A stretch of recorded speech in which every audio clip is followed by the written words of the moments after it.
Welcome to the final video of this week. I'd like to share with you in this video how LLMs are starting to be able to use tools and then also discuss a cutting-edge topic of agents, which is where we let LLMs try to decide for themselves what action they want to take next. Let's take a look. In the earlier example of a food order-taking chatbot, we saw that if you were to say, "Send me a burger," the bot may reply, "Okay, is on the way." In order for a chatbot to enter the order and send it to you, this is what actually is happening behind the scenes. The LLM can't just say, "Okay, is on its way," because it needs to take some action to actually send the burger to you. And so an LLM might output this response: order burger for user 9876 to send to this address, and then also say the user message is to say, "Okay, is on its way."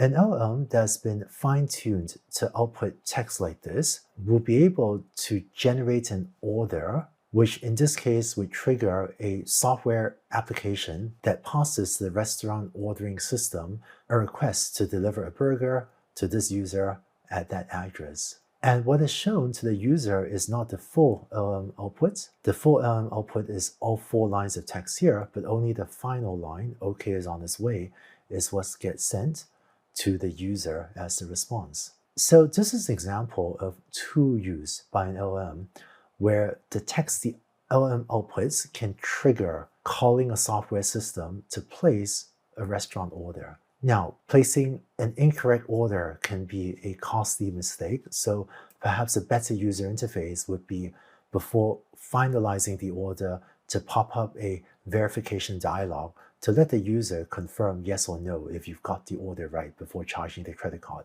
and sending it to them.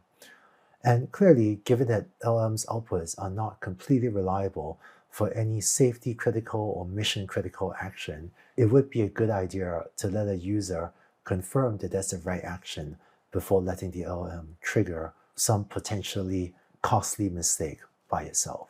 In addition to tools for taking actions, tools can also be used for reasoning. For example, if you were to prompt an LLM, "How much will I have after 8 years if I deposit $100 in the bank account that pays 5% interest?"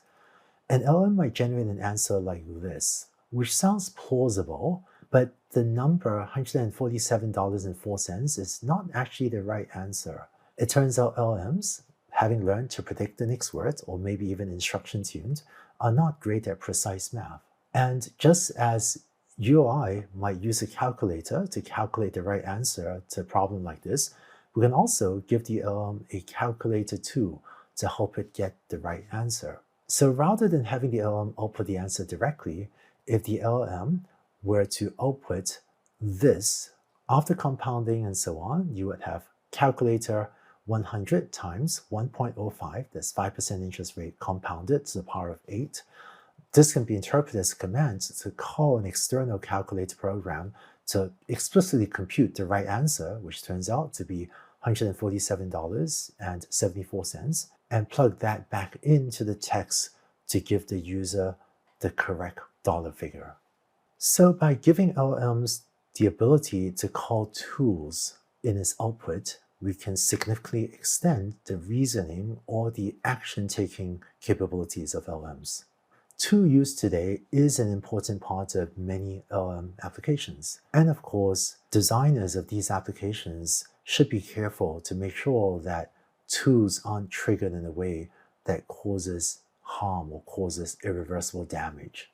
Going beyond tools into a more experimental area, AI researchers have been examining agents, which go beyond triggering a tool to carry out a single action, but is exploring whether LLMs can choose and carry out complex sequences of actions. There's a lot of excitement and research on agents, but this is at the cutting edge of AI research. It is not yet mature enough to count on for most important applications, but I want to share with you what many in the AI community are excited about.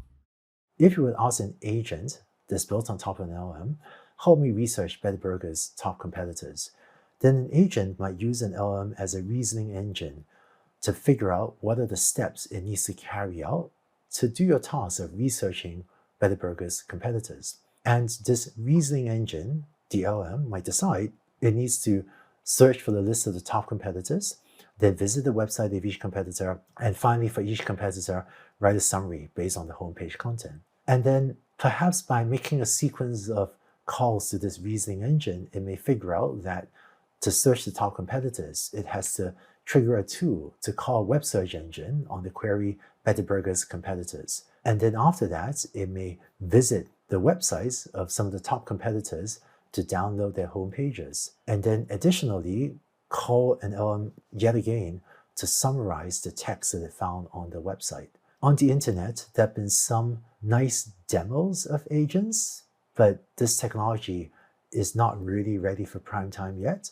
But perhaps in the future, as researchers make it better and better, it'll become more useful. And I think that would be an exciting future if LMs as a reasoning engine can help decide what's the sequence of steps to take, safely and responsibly, of course, to help a user carry out the task.